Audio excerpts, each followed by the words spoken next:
I want to take us on a journey tonight into the story that we heard in our first reading about the Israelites arriving at the promised land after escaping from slavery in Egypt, and then dropping their bundle, unable to trust God, and being sent back into the wilderness for 40 years.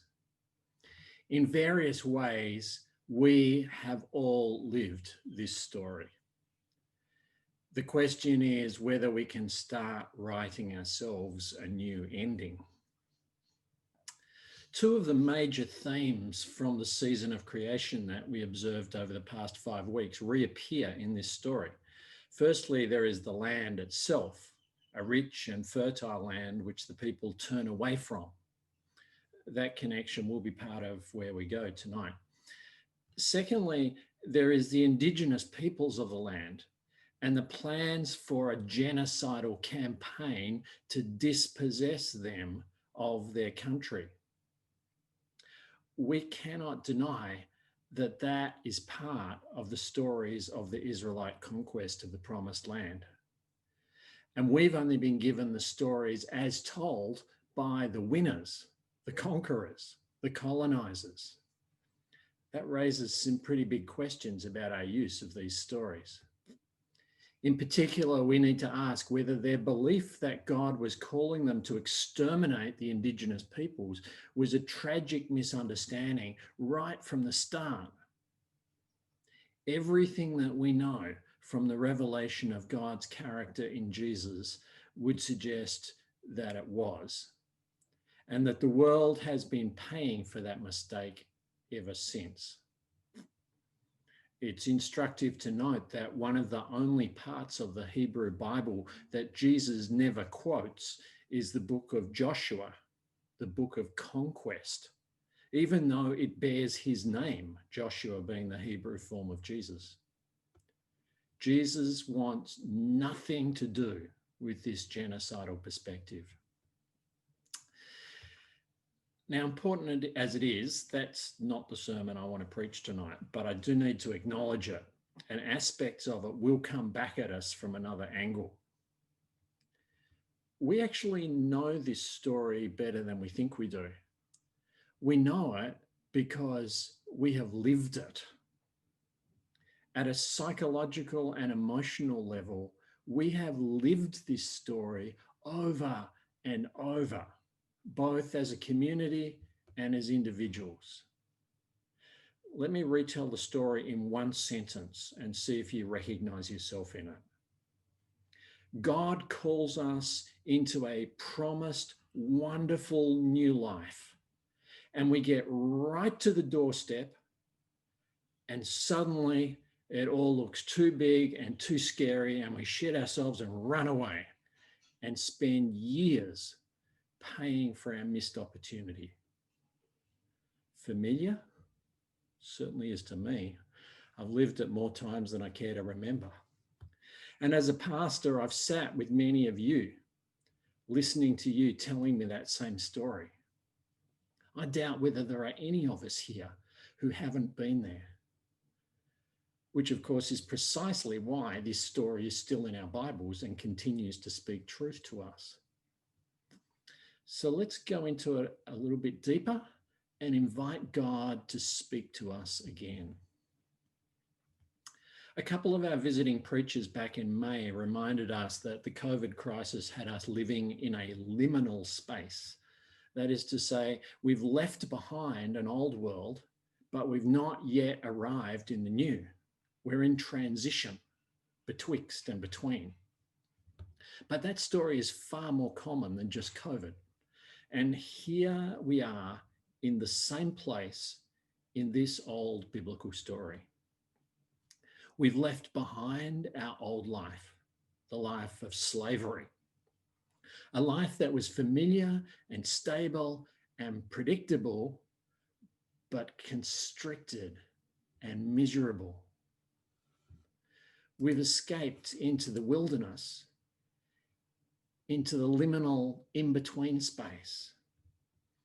And we're pushing forward in the hope of a wonderful new life in a promised land of wide open spaces, flowing with milk and honey.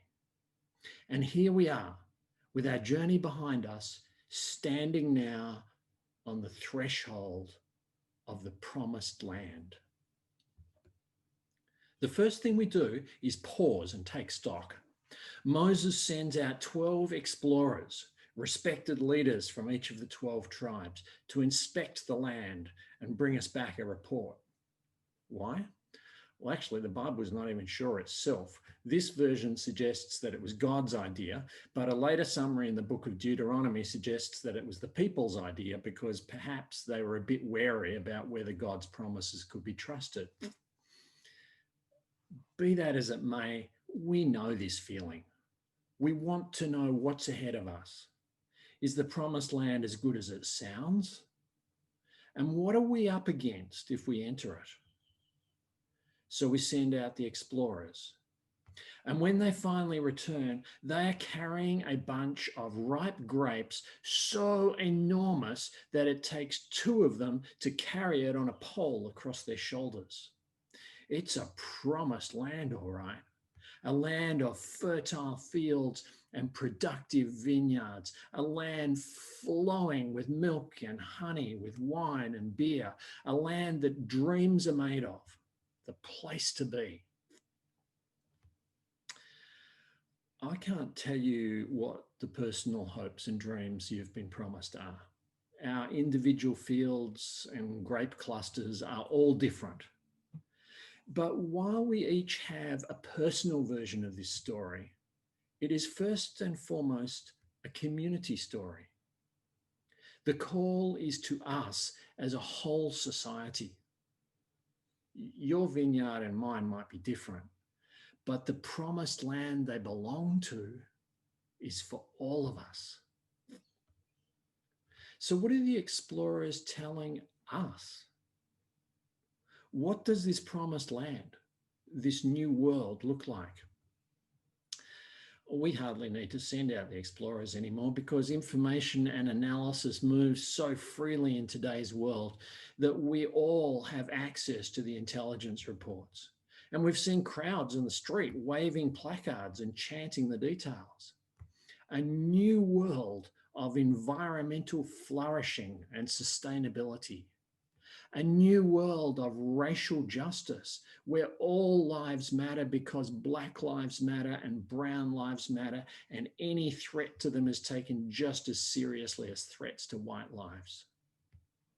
A new world of truth and reconciliation where the truth of our past atrocities can be openly acknowledged and healing can come, and new relationships can flourish, grounded in truth and a shared destiny. A new world of economic justice where no child lives in poverty and where homelessness can be eliminated, not just temporarily during a health crisis, but permanently for the good of us all. A new world where lovers and families treat one another with love and respect and generosity and resilient tenderness. And no one lives in fear of violent, broken abusers who have been raised without love and who live without hope. Of course we fled the land of slavery for a promise like that. Of course we gathered up our children and our belongings and trekked through that tough liminal wilderness to get here. This is the same vision that was enacted in our gospel reading when Jesus started with grossly insufficient resources and suddenly there was more than enough for all. And a crowd of thousands ate their full and had basketfuls left over. This is the new world we are being invited to enter and live in. And here we are at the threshold. And sure enough, the report from the explorers confirms that such abundance is exactly what lies before us. But then it all goes to shit. Suddenly, the explorers switch from talking about the beautiful vision of this joyous new life and turn their attention to process.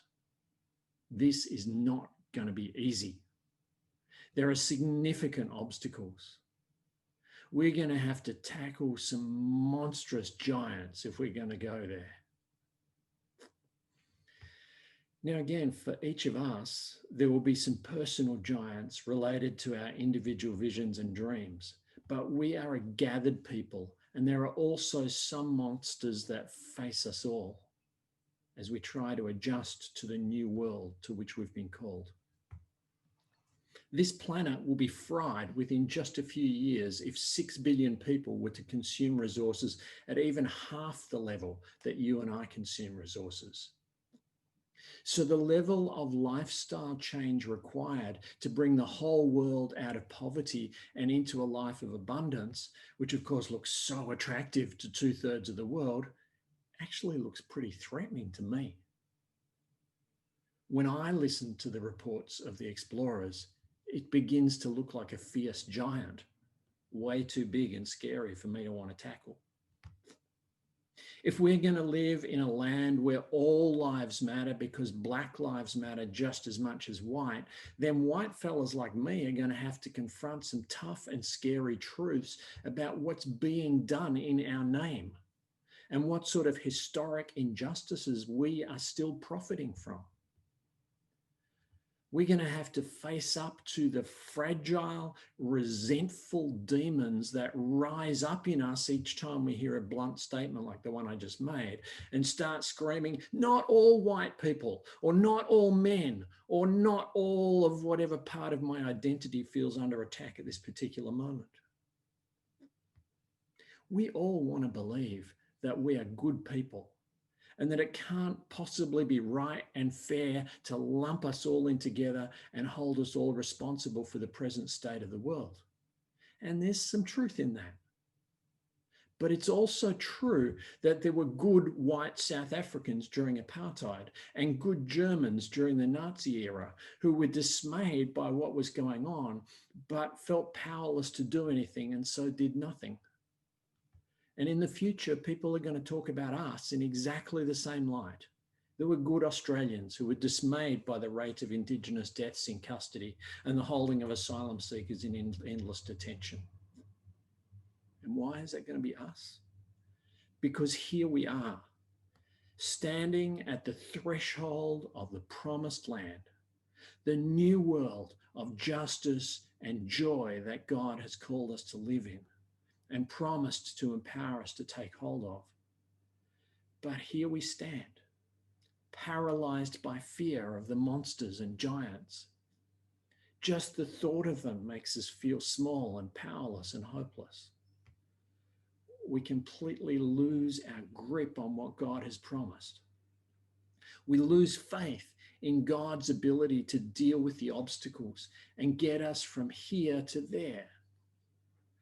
If only we had just contented ourselves with making bricks in Egypt, we'd have been better off dying slowly of hopelessness in the desert than at the hands of these giants. Sisters and brothers, here we stand again. We've been here before, and we have the stories of those who fled from this spot before to warn us of what will become of us if we let our fears conquer us again and stumble defeated back into the wilderness. Of course, what you would like me to do now is set before you a 5-step plan to overcome our fears and become model citizens of this wonderful new world of love and justice and peace and harmony. But I can't do that. I can't do that because I'm one of you. I'd like to be a Caleb or a Joshua, the only 2 of the 12 explorers who had the faith and confidence to believe that the people could enter the promised land right then in the safekeeping of God and begin to live the life of the new world. I'd like to be able to stand before you as one of those 2, but I'm not. I'm as daunted and broken and burdened as you are. I don't like the look of those giants either. So all I can do right now is say, stop. Let's hold our nerve. Let's not drop our bundle and miss this opportunity again. We can do this together, because this new world we are longing for is nothing less than the culture of God being born into our world. We can do this together because Jesus has gathered us into his body and shown us that not even the most powerful, violent forces of the old world can entomb his body for more than a few days. We can do this because even when there are thousands of us and we are all desperately hungry for this new life, and there are only a few bread rolls and a couple of sardines to go around, when we turn to Jesus with our meager resources, we always find that there is a ridiculous abundance, basketfuls of leftovers, and bunches of grapes that two men can barely carry. So, what do we do right now? Right now, we do what we are about to do right now. We pray. We pray the vision of the promised land. We pray that God will keep that vision alive within us and that God's will be done on earth as in heaven. And we offer ourselves as the means of the answers to those prayers. We pray and we break bread. We take these utterly inadequate offerings of a few pieces of bread or fish and a little fruit of the vine, and we offer them to Jesus, celebrating his astonishing abundance and offering ourselves to be the little crowd through which his abundance is offered to the whole world. And if we wait and hope and pray and break bread and trust Jesus, we don't have to follow the rest of the script the way it is recorded in the book of Numbers. We don't have to repeat the mistakes of our past. We can become the bread broken and the wine poured out for the life of the world that overcomes the monsters and brings the new world to birth. Let us offer ourselves to that vision and let it be so.